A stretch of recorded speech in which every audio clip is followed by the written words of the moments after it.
বিসমিল্লাহির রহমানির রহিম। আসসালামু আলাইকুম ওয়া রাহমাতুল্লাহি ওয়া বারাকাতুহু। কেমন আছেন সবাই? আশা করি সবাই ভালো আছেন। আজকে আমি নতুন আরো একটি রেসিপি নিয়ে আসছি। এখন যেহেতু গরমকাল, এই গরমের দিনে কিন্তু পাট শাকটা দারুণ হয়।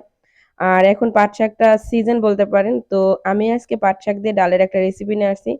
আমার কাছে কিন্তু এভাবে পাট শাক দিয়ে ডাল রান্না করলে খুবই ভালো লাগে। তো সবার আগে দেখুন এখানে আমি ক্ষেত থেকে একদম কচি, কচি যে পাট শাকের ডগাগুলো আমি ছিঁড়ে নিয়ে আসছি। এই পাতাগুলোকে আমি বেছে, বেছে যে পোকা পাতা ওগুলো নিব না। ভালো, ভালো পাতাগুলোকে আমি একদম শির থেকে ছাড়িয়ে নিব। আর এই শাকের শিরগুলো নিলে কি হবে আপনার ডালটা তেমন মজা হবে না। শিরগুলো আমি নেই না। আমি খুব সুন্দর করে দেখুন এভাবে শুধু পাতাটাকে ছাড়িয়ে নেব। তো সবগুলো পাতা ছাড়িয়ে নিয়ে তারপর ফিরে আসছি আপনাদের মাঝে। আমি যদি পাতা ছাড়ানো দেখে তাহলে ভিডিওটা অনেক লম্বা হয়ে যাবে।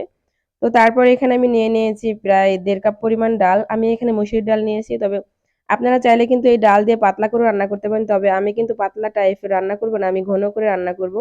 আমি এভাবেই রান্না করি। আমার কাছে এভাবেই ভালো লাগে পাতলা করা থেকে। তো এখন আমি ডালটাকে খুব সুন্দর করে ধুয়ে পরিষ্কার করে নিয়েছি। এরপর আমি এখানে দিয়ে দেব পেঁয়াজ কুচি। তারপর আমি এখানে দিয়ে দেব রসুন ছেঁচা। আমি ডালে সবসময় রসুনটা ছেঁচে ব্যবহার করি। আর আমি এখন একটা দিলাম আর যখন আমি ফোড়ন দেব তখন আরো একটা দিব। পেঁয়াজও তখন দিব। আর এখানে আমি দিয়ে দিলাম আদা এবং রসুন আরেকটু বাটা, আদা রসুন বাটা আরকি। তো আপনারা চাইলে রসুন বাটাটা দিতে হবে না যেহেতু রসুন ছেঁচা ব্যবহার করছি। তারপরে আমি এখানে দিয়ে দেব পরিমাণ মতো লবণ। অনেকেই বলে লবণ নাকি এই পর্যায়ে দিলে নাকি ডাল সেদ্ধ হয় না। আমি কিন্তু সবসময় লবণটা ডালের সাথে এভাবে মাখিয়ে রান্না করলে দিয়ে দেই।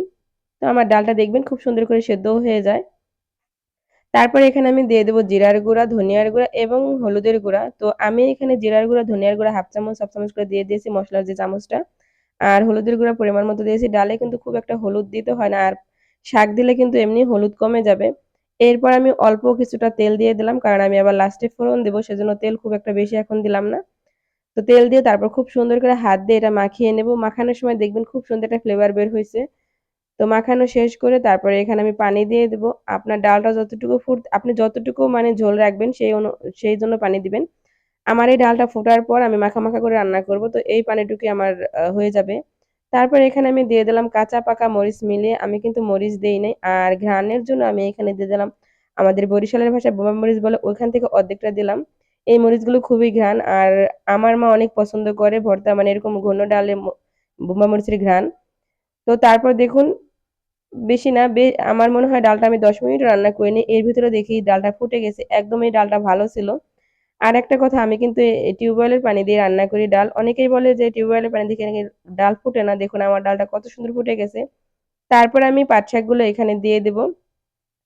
আমার এখানে ২ মুঠ পাট শাক হইছে। আর এই পাট শাকটা দেখবেন একটু পরে আরো কমে যাবে। তো এবার আমি পাট শাক দিয়ে নেড়ে-চেড়ে মিশিয়ে দেব। আর অবশ্যই কিন্তু পাট শাকটা যখন ডালটা একদম ফুটে যাবে তখন দিবেন। কারণ পাট শাকে কিন্তু খুব একটা জাল লাগে না। বেশি জাল দিলে কিন্তু পাট শাক মজা লাগে না।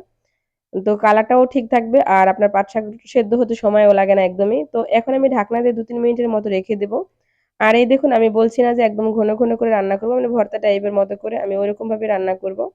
তো এখন ঢাকনা দিয়ে ঢেকে দিলাম প্রায় ২-৩ মিনিটের জন্য। আমার দেখুন পাট শাকটা একদম সেদ্ধ হয়ে গেছে। আমি এখন খুব সুন্দর করে নেড়েচেড়ে মিশিয়ে নেব। আর এই পর্যায়ে কিন্তু লবণটা টেস্ট করবেন। আপনার লবণটা যদি পারফেক্ট না হয় তাহলে কিন্তু মজা হবে না। তো এখন আমি এটাকে এক সাইডে রেখে দেব নামিয়ে। তারপর আমি একটা তাওয়া বসিয়ে দেব। তাওয়াটা দিয়ে আমি কিছুক্ষণ গরম হওয়ার পর আমি এখানে তেল দিয়ে দেব। তো আমি এই পর্যায়ে খুব তেল দিব না। কারণ আমি ফার্স্টে যখন ডালটা মাখাইছি তখন কিন্তু তেল দিয়ে দিয়েছিলাম শুধু রসুন এবং পেঁয়াজটা ভাজার জন্য আমি এখানে তেলটা দিয়ে দিলাম। তো তেলটা যখন গরম হবে এই পর্যায়ে সবার আগে আমি যেটা দিব ২ টা শুকনা মরিচ। এই শুকনা মরিচটা দেওয়ার কারণে কিন্তু আপনার ফোড়নটা মানে ডালের যে ফোড়নটা দিবেন সেটা আরো ঘ্রাণ হয়। আর আপনি চাইলে এ পর্যায়ে কিছু আস্ত জিরাও দিতে পারেন। তবে আমার মনে ছিল না। পরে মনে পড়ছে তখন হয়ে গেছে। তো সেটা জিরাটা দিলেও কিন্তু অনেক ভালো হয়। আস্ত জিরার ঘ্রাণটা একদম ডালের ভিতরে ছড়িয়ে যায়। তারপরে এখানে আমি দিয়ে দিলাম একটা পেঁয়াজ কুচি এবং একটা রসুন কুচি।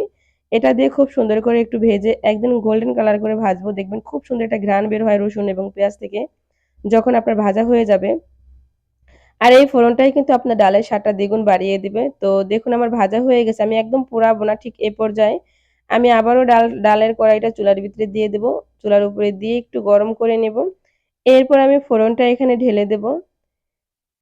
ফোড়নটা ঢেলে দেওয়ার পর কিন্তু ডালটা আপনার কালারও চেঞ্জ হয়ে যাবে এবং ডালটা কিন্তু খেতেও দারুণ হবে। আমি সবটুকু তেলও এখানে দিয়ে দিব। এরপর আমি খুব সুন্দর করে এটাকে নেড়েচেড়ে মিশিয়ে নেব। এভাবে কারা রান্না করেন অবশ্যই কিন্তু আমাকে কমেন্টস করে জানাবেন।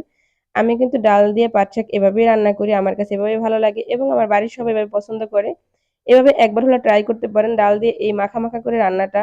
আপনি খুব সহজেই একদম সিম্পল রান্নাটা ২-৩ মানে আপনি ১০-১৫ মিনিটের মধ্যে রান্নাটা হয়ে যাবে। ডালটা ফোটা যতটুকু দেরি।